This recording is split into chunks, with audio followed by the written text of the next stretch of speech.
महाधिवेशनमा पदाधिकारी र केन्द्रीय सदस्यमा प्रतिस्पर्धा गर्न कसैलाई नरोक्ने एमाले अध्यक्ष ओलीको भनाई। पूर्व राजनीतिक सहकर्मीप्रति रुष्ट, वैचारिक बहस नभएको भन्दै उपमहासचिवको भुसालको असन्तुष्टि। प्रधान न्यायाधीश सबरामाथि न्यायिक विचलनको आरोप लगाउँदै न्यायाधीशहरूले इजलास अवज्ञा गरेको 1 महिना पूरा। राजीनामा दिनुपर्ने मागमा पेशागत संस्था र बृहत नागरिक आन्दोलनको समर्थन। चिकित्सा शिक्षा ऐन विपरीत पीसीएल नर्सिङको भर्ना खोलियो। प्रावधान मिचेर 21वटा मेडिकल कलेजलाई भर्नाका लागि अनुमति। जर्मनीमा नयाँ चान्सलरका लागि 3 दलीय गठबन्धन निर्माण। र च्याम्पियन्स लिगमा लिभरपुलको लगातार 5औं जित। पछिल्लो म्याचमा पोर्चुगाली क्लब एएफसी पोर्तो पराजित। नमस्कार, कान्तिपुर डायरीका साथमा साथी रमेश र म केशु। समाचार अब विस्तारमा। एमाले अध्यक्ष केपी शर्मा ओलीले चितवनमा हुने पार्टीको 10औं महाधिवेशनमा पदाधिकारी र केन्द्रीय सदस्यमा प्रतिस्पर्धा गर्न कसैलाई नरोक्ने बताउनु भएको छ। आफूसँग अरूले प्रतिस्पर्धा गर्दा पनि केही फरक नपर्ने उहाँले बताउनुभयो। बालकोट स्थित निवासमा उहाँले कान्तिपुरसँग हिजो भन्नुभयो, मसँग प्रतिस्पर्धा गर्दा लोकतन्त्र चाहिँदैन, प्रतिस्पर्धा गर्न पाइन्छ। अध्यक्षमा फेरि उठ्ने औपचारिक घोषणा गरि नसकेका ओलीले आफूले पार्टीको नेतृत्व गर्नुपर्छ भन्ने आम साथीहरूको धारणा रहेको उल्लेख गर्नुभयो। पार्टीभित्र फरक मत राख्नेप्रति कुनै पूर्वाग्रह नरहने उल्लेख गर्दै उहाँले एमालेमा पूर्व माओवादी र 10 भाइ समूह नरहेको दावी गर्नुभयो।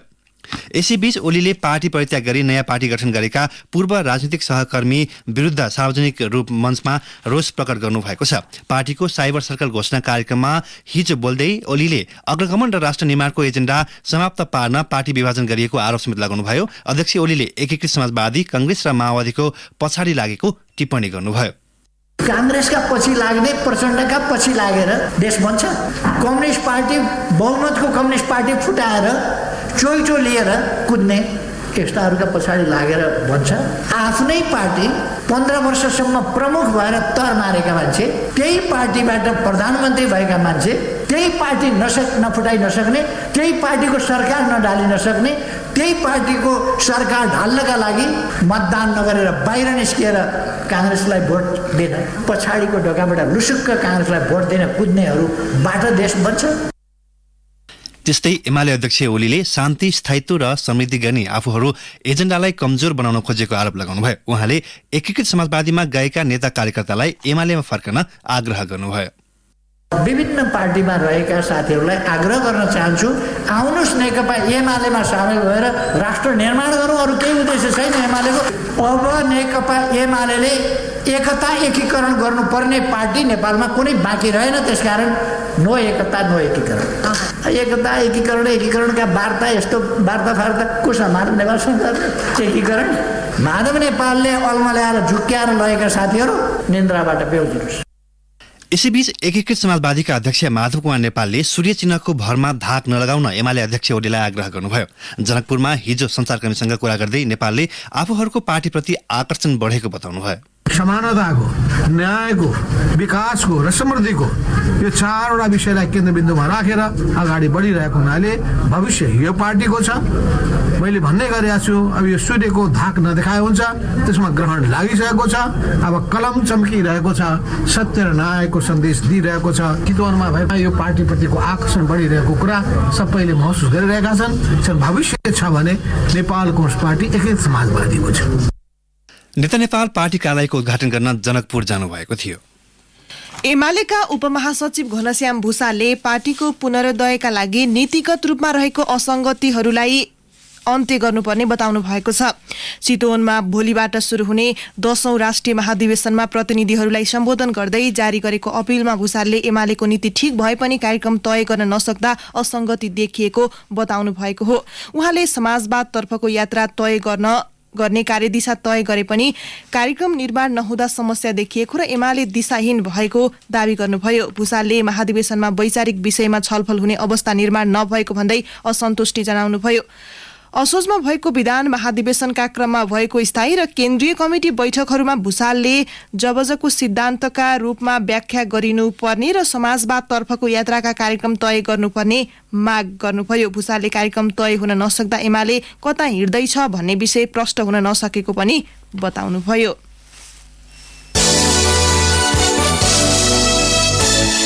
प्रधान न्यायाधीश चोरेन्द्र शमशेर जबरामाथि न्यायिक विचलनको आरोप लगाउँदै सहकर्मी न्यायाधीशहरूले इजलास अस्वीकार गर्न थालेको 1 महिना पुगेको छ।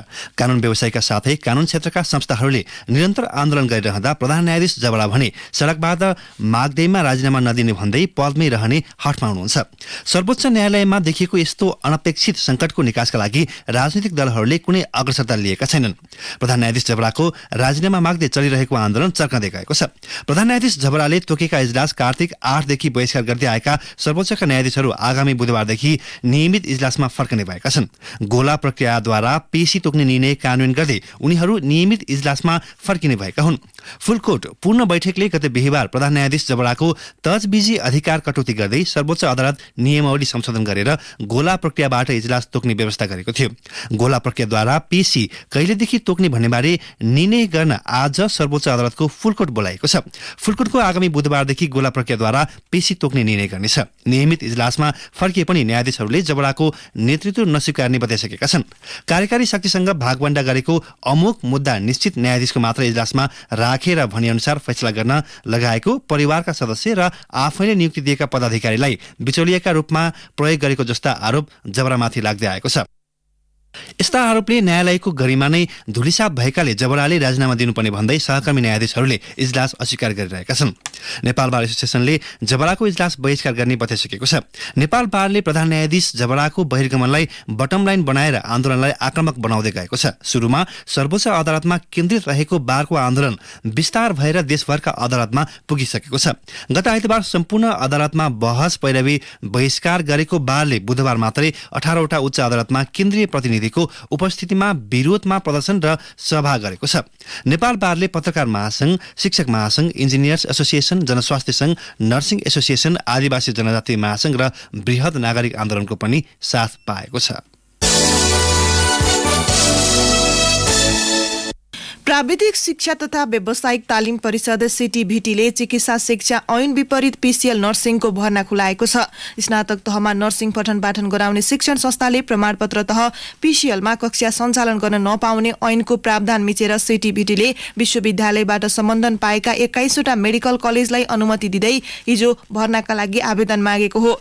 मेडिकल कलेज सञ्चालकको मिलेमतोमा सीटीभीटीका उपाध्यक्ष खगेन्द्र प्रसाद अधिकारीले नै ऐनको मापदण्ड संशोधन गर्न कसरत गर्दै आउनु भएको थियो। उहाँ त्यसमा सफल हुन सक्नु भएको छैन। उहाँले नै मापदण्ड विपरीत भर्ना खोल्न निर्देशन दिएको र त्यसै अनुसार निर्णय भएर सूचना प्रकाशन गरिएको एक कर्मचारीले बताए। निजी प्राविधिक शिक्षालयका सञ्चालक समेत रहेका अधिकारीलाई 17 महिना अघि नियम मिचेर सीटीभीटी उपाध्यक्षमा नियुक्त गरिएको थियो। अधिकारी र सीटीभीटीका सदस्य सचिव जीव नारायण काफ्लेले 3 महिनादेखि नर्सिङको भर्ना रोकेर राखेका थिए। शिक्षा मन्त्री देवेन्द्र पौडेलले मापदण्ड पुगेका शिक्षण संस्थामा मात्र भर्ना खोल्न 2 पटकसम्म निर्देशन दिनुभएको थियो। चिकित्सा शिक्षा ऐनले तोकेको मापदण्ड पुगेका 24वटा मात्रै कलेज छन्, तर 45वटामा भर्ना खुलाइएको छ। ऐनले आफ्नै 100 बेडको अस्पताल हुने शिक्षण संस्थाले मात्र नर्सिङको पठन पाठन गराउन पाउने, पीसीएल र स्नातक तहको नर्सिङ कार्यक्रम एउटै शिक्षण संस्थाले सञ्चालन गर्न नपाउने व्यवस्था गरेको छ। कान्तिपुर डायरीमा अब ब्रेकको पालो। कान्तिपुर डायरीमा अब बाँकी प्रसङ्ग। सुरुमा कान्तिपुर सविस्तार। कान्तिपुर सविस्तार। बाल विवाह कानूनी दृष्टि र सामाजिक न्यायको हिसाबमा वर्जित मानिएको छ। नेपालको मुलुकी ऐनमा विवाहका लागि कानूनी उमेर 20 वर्ष तोकिएको छ। बाल विवाह उच्च रहेको मुलुकहरूमध्ये दक्षिण एसियामा नेपाल, बंगलादेश र भारतपछि तेस्रो स्थानमा पर्छ। महिलाभन्दा पुरुषको उमेर सामान्य तथा बढी हुनुपर्ने सामाजिक एवं सांस्कृतिक मान्यता, लैङ्गिक विभेद, गरिबी, अशिक्षा, असुरक्षा जस्ता कारण बाल विवाह बढेको देखिन्छ। सरकारले बाल विवाह विरुद्धको राष्ट्रिय रणनीति बनाए पनि नेपालमा बाल विवाहका घटना रोकिएका छैनन्। बाल विवाह विरुद्धको राष्ट्रिय रणनीति 2072ले सन् 2030 सम्ममा बाल विवाह अन्त्य गर्ने लक्ष्य लिएको छ। राष्ट्रियदेखि स्थानीय स्तरसम्मका सरकारी, गैर सरकारी तथा निजी क्षेत्रबीच समन्वय गर्दै बाल विवाह मुक्त स्थानीय निकायको अभियान सञ्चालन गर्ने योजना अघि सारिएको छ। परम्परागत किसिमबाट हुने बाल विवाहमा कमी आए पनि पछिल्लो समय इन्टरनेटको बढ्दो प्रयोगका कारण बाल विवाहको घटना बढ्न थालेको पाइन्छ। बाल अधिकारको क्षेत्रमा काम गर्दै आएको संस्था सिविन नेपालकी कार्यकारी निर्देशक सुम्निमा तुलाधर भन्छिन्। अहिलेको अवस्थामा भने सामाजिक सोचहरूमा परिवर्तन आएका छन् र खास गरेर अहिलेको अवस्थामा यो जुन हामी इन्टरनेट अनलाइनको जमानामा पनि बसिराखेका छौँ, यस अवस्थामा चाहिँ बालबालिकाहरू अथवा किशोर किशोरीहरू एक अर्काको सम्पर्कमा बढी आउने र उहाँहरूले चाहिँ आफू खुसी विवाहहरू गर्ने क्रमहरू भने बढ्दो छ र यसरी आफू खुसी विवाह गर्दाखेरि बालबालिकालाई आफ्नो स्वास्थ्यको बारेमा, आफ्नो प्रजनन स्वास्थ्यको बारेमा, आफ्नो भविष्यको बारेमा, आफ्नो शिक्षाको बारेमा चाहिँ उहाँहरूले राम्रो निर्णय लिन नसक्नुको कारण विभिन्न जोखिमहरूमा पनि पर्ने गरेको हामीले पाएका छौँ। बाल विवाह अन्त्य तथा न्यूनीकरणका लागि केही प्रदेशले प्रतिबद्धता जनाएका छन्। प्रदेश 1 ले 2082 सालभित्र बाल विवाह मुक्त प्रदेश घोषणा गर्ने, बागमती प्रदेशले 2078 सम्ममा बाल विवाह मुक्त गर्ने, प्रदेश 2 ले बेटी पढाओ बेटी बचाओ अभियान मार्फत बाल विवाह न्यूनीकरण गर्ने, सुदूरपश्चिम प्रदेशले सानै छुमा बढ्न देऊ बाल विवाह होइन पढ्न देऊ अभियान सञ्चालन गरेको छ। बाल विवाह अन्त्यका लागि लुम्बिनी प्रदेशले 20 वर्ष मुनि हुने विवाह रोकी सन् 2030 सम्म प्रदेशका सबै स्थानीय तहहरू बाल विवाह अन्त्य गर्ने लक्ष्य लिएको छ। बाल विवाह र हानिकारक अभ्यास विरुद्ध शिक्षा सचेतना तथा किशोर किशोरीहरूको सशक्तिकरण लगायत विषय रणनीतिमा समेटिएका छन्। लुम्बिनी प्रदेशको कानून, महिला बालबालिका तथा ज्येष्ठ नागरिक मन्त्रालयकी महाशाखा प्रमुख शारदा बस्याल। यहाँ हाम्रो लुम्बिनी प्रदेशमा धेरै स्थानीय तहहरूले चाहिँ आफू भनौँ न स्थानीय तहबाट पनि बाल मैत्री स्थानीय तहहरू घोषणा गर्ने क्रमहरू चलिरहेको छ। यसमा प्रदेशले अनुगमन गर्ने, उनीहरूलाई फेसिलिटेट गर्ने, त्यसै गरी उनीहरूलाई चाहिँ इन्करेज गर्ने कामहरू चाहिँ प्रदेश सरकारको पनि जिम्मेवारी भित्र परेको र केन्द्रले बनाएको निर्देशिका छ। त्यो निर्देशिकाभित्र व्यवस्था भएको हुनाले त्यसै अनुसार हामीले काम पनि गर्दै आएका छौँ र त्यसै अनुसार स्थानीय तहलाई फेसिलिटेट पनि गर्दै आएका छौँ। र यो बाल विवाह अन्त्यका लागि जुन लुम्बिनी प्रदेशको रणनीति छ, यसले चाहिँ खास बाल विवाह मुक्त लुम्बिनी प्रदेश भन्ने भिजनका साथ चाहिँ हामीले अगाडि बढेको हो। विगत केही दशकदेखि नै बाल विवाह विरुद्ध कानूनी योजना र कार्यक्रमका उपाय अपनाउँदै आएको विकास साझेदार संस्था तथा नागरिक समाजबाट पनि बाल विवाह विरुद्धका प्रयास भएका छन्। त्यस्तै मध्येको एक संस्था हो रूपन्देहीको किशोरी अधिकार मञ्च। सो संस्थाले तराई मधेसमा बाल विवाहको असर, शिक्षाको आवश्यकता, किशोरीको अधिकार लगायत बारे जानकारी दिने र चेतना फैल्याउने काम गरिरहेको छ। विगत 2 वर्षदेखि किशोरी अधिकार मञ्चको नेतृत्व सम्हाल्दै आएकी रूपन्देहीकी 18 वर्षीय सुनिता हरिजन भन्छिन्। अहिले चाहिँ पहिला त बढी नै भएर थियो, तर अब विभिन्न प्रकारको चाहिँ कार्यक्रमहरू गर्दाखेरि अब अलिअलि काम भइसकेको छ र स्कुलमा पनि अब पठाउन थालेछन्। बाल विवाह चाहिँ अब धेरै कम भइरहेछ। हामी चाहिँ अभियानमा पनि लागेको छ। म जुन अलिअलि भइरहेको त्यो पनि बन्द गर्नको लागि एकदमै तराईतिरमा बाल विवाह एकदमै अन्त होस् भनेर चाहिँ अभियानमा लागेको छौँ। अब हामीले डाटा सङ्कलन गर्दाखेरि अब हजुरको छोरी किन पढेको छैन भनेर, मेरो छोरी हो पढोस् अथवा नपढोस् तिमीहरूको के गइरहेछ भनेर, के डिग्री जाछ भनेर चुनौती आउँछ। तर हामी चाहिँ जति चुनौती आए पनि चाहिँ हामी सम्झाउने बुझाउने कोसिसमा नै हुन्छौँ त्यति बेला। बाल विवाहले बाल अधिकारलाई आधारभूत अधिकारबाट वञ्चित मात्र गराउँदैन, उनीहरू आफ्नो भविष्यको छनौट गर्ने अधिकार तथा सो सम्बन्धमा निर्णय लिने प्रक्रियामा सहभागी हुने अवसरबाट पनि वञ्चित हुने गरेका छन्। बाल विवाहका कारण वैवाहिक जीवन दिगो नहुने, लैंगिक हिंसा, यौनजन्य हिंसा, बाल श्रम, बेचबिखन जस्ता थप हिंसाले बालिका तथा महिला थप प्रताडित हुने गरेका छन्। पछिल्लो तथ्याङ्कहरूका आधारमा नेपालमा बाल विवाह प्रतिशत घट्दै गएको राष्ट्रिय बाल अधिकार परिषदले जनाएको छ। बाल विवाह अन्त्यका लागि प्रदेश र स्थानीय सरकारले गरिरहेको कामलाई आफूहरूले समेत अनुगमन गरिरहेको परिषदका अध्ययन अनुसन्धान प्रशिक्षण शाखाका प्रमुख आत्माराम थापा बताउँछन्। बाल विवाहकै सम्बन्धमा कस्ता खालका ज्ञानहरू छन्, त्यसपछि बाल विवाह न्यूनीकरण गर्नको लागि प्रदेश सरकारले, स्थानीय तहले के कस्ता कामहरू, असल कामहरू गरिरहेछन् भनेर त्यो सम्बन्धी एउटा ल्यान्डस्केप स्टडी पनि परिषदले गरिरहेको छ। सम्पूर्ण सरकारवालाहरू चाहिँ एकै ठाउँमा ल्याएर कसरी बाल विवाहलाई न्यूनीकरण गर्न सकिन्छ, अनि विशेष गरी बालिकाको सशक्तिकरणको लागि, बालिकालाई विद्यालयमै टिकाउनको लागि, त्यसपछि बालिकाको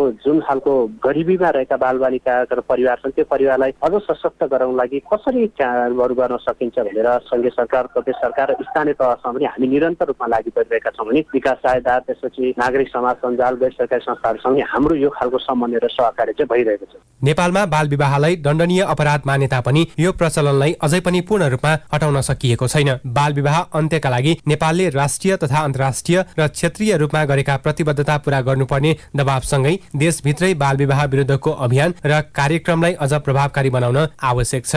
रेडियो कान्तिपुरका लागि लुम्बिनीबाट सहकर्मी सञ्जु पौडेलको साथमा सूरज राजथला, काठमाडौँ। कान्तिपुर सविस्तार।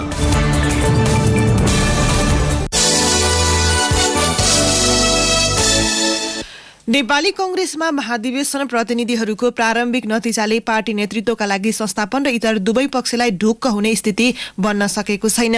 अघिल्लो महाधिवेशनको तुलनामा पार्टी सभापति समेत रहेका प्रधानमन्त्री शेरबहादुर देउवा नेतृत्वको संस्थापन पक्षको स्थिति केही सुदृढ देखिए पनि संस्थापन इतर पक्ष एक भएर मैदानमा आए कडा टक्कर पर्ने देखिएको छ।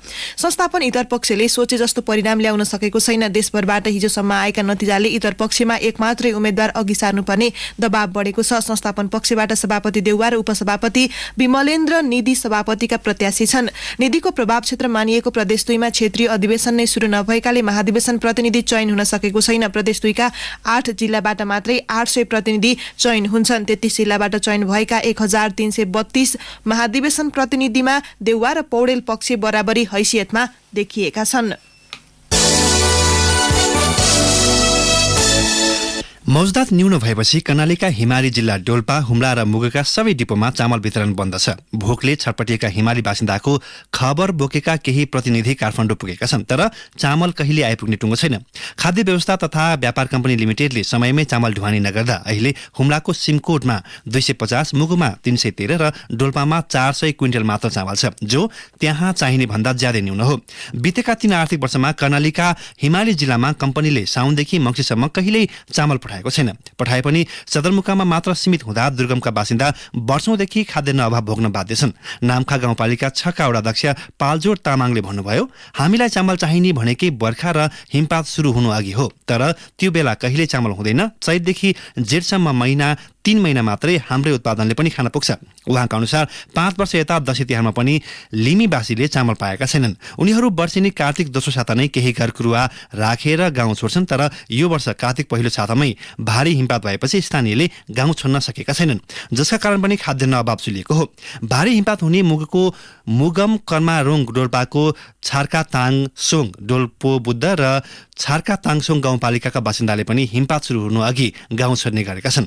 कार्तिक दोस्रो साता गाउँ छाडेको स्थानीय हिउँ बिलाएपछि मात्रै चैत अन्तिम सातापछि फर्कने गरेको डोल्पाको छार्ताङ तासोङ गाउँपालिकाका अध्यक्ष सेनाङ गुरुङले बताउनुभयो।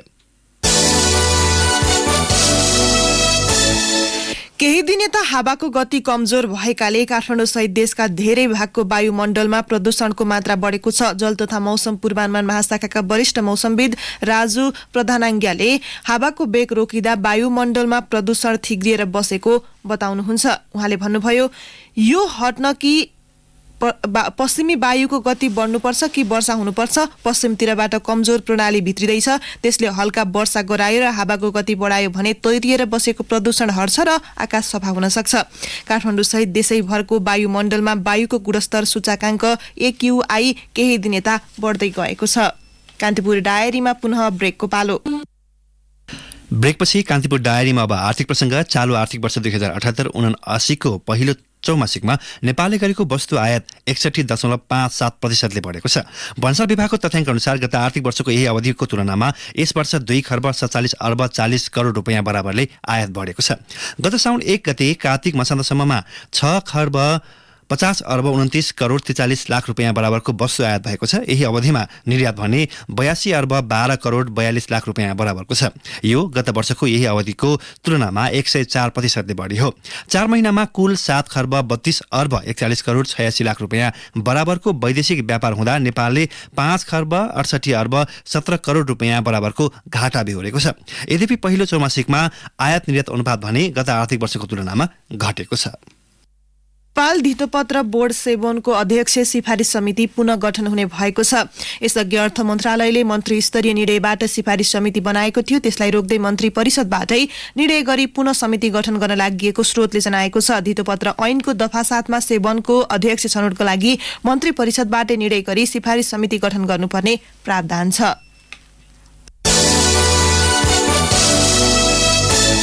जर्मनीमा नयाँ चान्सलरका लागि सोसियल डेमोक्रेटिक पार्टीको नेतृत्वमा 3 दलीय गठबन्धन बनेको छ। गठबन्धन बनेसँगै ओलाफ स्कोल्ज जर्मनीको आगामी चान्सलर बन्ने पक्का भएको बीबीसीले जनाएको छ। नयाँ गठबन्धनको सरकारले ग्रिन इकोनोमीको विषय प्रमुख प्राथमिकतामा राखेको छ। जलवायु परिवर्तन रोक्नु नै मुख्य ध्येय भएको गठबन्धनले जनाएको छ। त्यस्तै सन् 2030 भित्र कोइलाको प्रयोग हटाउने, जर्मनीको 2% भूभागमा हावाबाट निकालिने ऊर्जाको प्रयोग तथा हाइड्रोजन एनर्जीलाई बढावा दिने जनाएको छ। सोही अवधिमा नवीकरणीय ऊर्जा मार्फत 80% बिजुली उत्पादन उत्पादन गर्ने र 1.5 करोड इलेक्ट्रिक कार जर्मनीको सडकमा कुदाउने योजना गठबन्धनको छ। आगामी डिसेम्बर 8 देखि जर्मनीमा एङ्गेला मर्केल युग समाप्त भई नयाँ सरकार गठन हुनेछ। अब एउटा खेल प्रसङ्ग। इङ्ग्लिस क्लब लिभरपुलले च्याम्पियन्स लिग फुटबलमा लगातार 5औं जित निकालेको छ। नकआउट चरणमा पुगिसकेको लिभरपुलले पछिल्लो खेलमा गैराती पोर्चुगाली क्लब एएफसी पोर्तोलाई 2-0 गोल अन्तरमा पराजित गरे। उसको जितमा थिएगोले 52 र मोहम्मद सलाहले 70 मिनेटमा गोल गरेका थिए। जितपछि लिभरपुलले 5 खेलबाट 15 अङ्क जोडेको छ। यसैबीच च्याम्पियन्स लिगको अन्य खेलमा म्यान्चेस्टर सिटीले पीएसजीलाई 2-1 गोल अन्तरमा पराजित गरेको छ। एसी मिलानले एथलेटिको मड्रिडलाई 1-0 ले पराजित गर्यो।